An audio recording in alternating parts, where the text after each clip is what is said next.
Once upon a midnight dreary, while I pondered weak and weary over many a quaint and curious volume of forgotten lore, while I nodded, nearly napping, suddenly there came a tapping, as of someone gently rapping at my chamber door.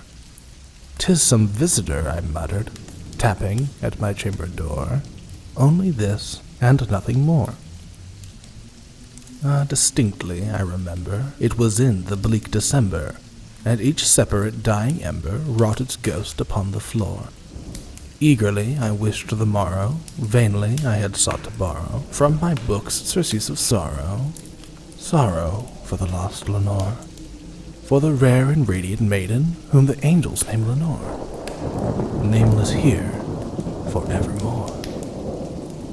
And the silken, sad, uncertain rustling of each purple curtain thrilled me, filled me with fantastic terrors never felt before, so that now, to still the beating of my heart, I stood repeating, "'Tis some visitor entreating entrance at my chamber door, some late visitor entreating entrance at my chamber door.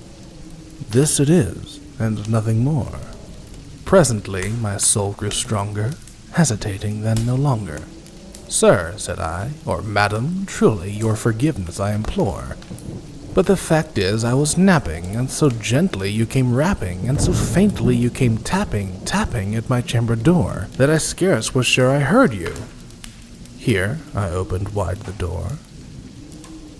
Darkness there, and nothing more. Deep into that darkness peering, long I stood there, wondering, fearing, doubting, dreaming dreams no mortal ever dared to dream before. But the silence was unbroken, and the stillness gave no token, and the only word there spoken was the whispered word, "Lenore." This I whispered, and an echo murmured back the word, "Lenore." Merely this, and nothing more. Back into the chamber turning, all my soul within me burning, soon again I heard a tapping somewhat louder than before. "Surely," said I, "surely that is something at my window lattice. Let me see then what thereat is, and this mystery explore. Let my heart be still a moment, and this mystery explore. 'Tis the wind and nothing more."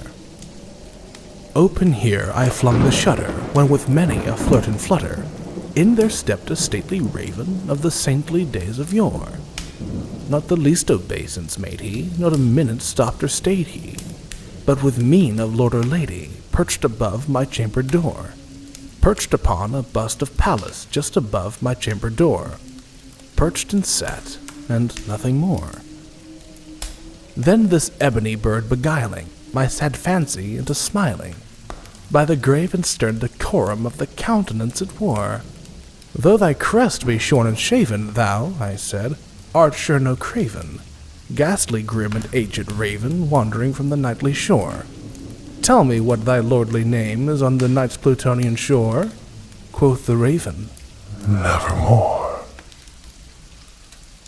Much I marveled this ungainly fowl to hear discourse so plainly, though its answer little meaning, little relevancy bore. For we cannot help agreeing that no living human being ever yet was blessed with seeing bird above his chamber door, bird or beast upon the sculptured bust above his chamber door, with such name as Nevermore.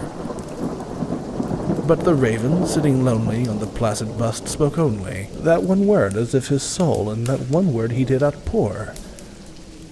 Nothing farther than he uttered, not a feather than he fluttered, till I scarcely remember more than muttered, "Other friends have flown before. On the morrow he will leave me, as my hopes have flown before." Then the bird said, "Nevermore," startled at the stillness broken by reply so aptly spoken. "Doubtless," said I, "what it utters is its only stock and store, caught from some unhappy master, whom unmerciful disaster followed fast and followed faster, till his songs one burden bore, till the dirges of his hope that melancholy burden bore, of nevermore." But the raven, still beguiling all my fancy into smiling, straight I wheeled a cushioned seat in front of bird and bust and door. Then upon the velvet sinking, I betook myself to linking, fancy unto fancy, thinking what this ominous bird of yore, what this grim, ungainly, ghastly, gaunt, and ominous bird of yore meant in croaking nevermore. This I sat, engaged in guessing, but no syllable expressing, to the fowl whose fiery eyes now burned into my bosom's core. This and more I sat divining, with my head at ease reclining, on the cushion's velvet lining that the lamplight gloated o'er. But whose velvet violet lining, with the lamplight gloating o'er, she shall press, ah, nevermore. Then, methought, the air grew denser, perfumed from an unseen censer, swung by seraphim whose footfalls tinkled on the tufted floor. Wretch, I cried, thy God hath lent thee, by these angels he hath sent thee, respite, and nepenthe, from thy memories of Lenore. Quaff, oh quaff this kind nepenthe, and forget this lost Lenore.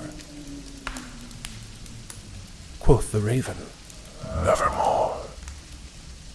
Prophet, said I, thing of evil, prophet still if bird or devil, whether tempter set or whether tempest tossed thee here ashore. Desolate yet all undaunted, on this desert land enchanted, on this home by horror haunted, tell me, truly I implore, is there balm in Gilead? Tell me, I implore. Quoth the raven, nevermore. Prophet, said I, thing of evil, prophet still if bird or devil, by that heaven that bends above us, by that God we both adore, tell this soul with sorrow laden if, within the distant Aidenn, it shall clasp a sainted maiden, whom the angels name Lenore, clasp a rare and radiant maiden, whom the angels name Lenore. Quoth the raven, nevermore. Be that word our sign of parting, bird or fiend, I shrieked upstarting. Get thee back into the tempest and the night's Plutonian shore. Leave no black plume as a token of that lie thy soul hath spoken. Leave my loneliness unbroken, quit the bust above my door.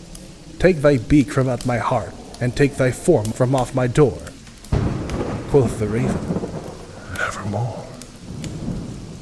And the raven, never flitting, still is sitting,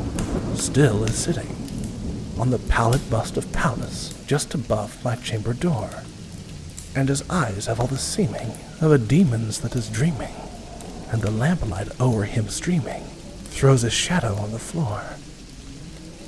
And my soul from out that shadow that lies floating on the floor shall be lifted nevermore.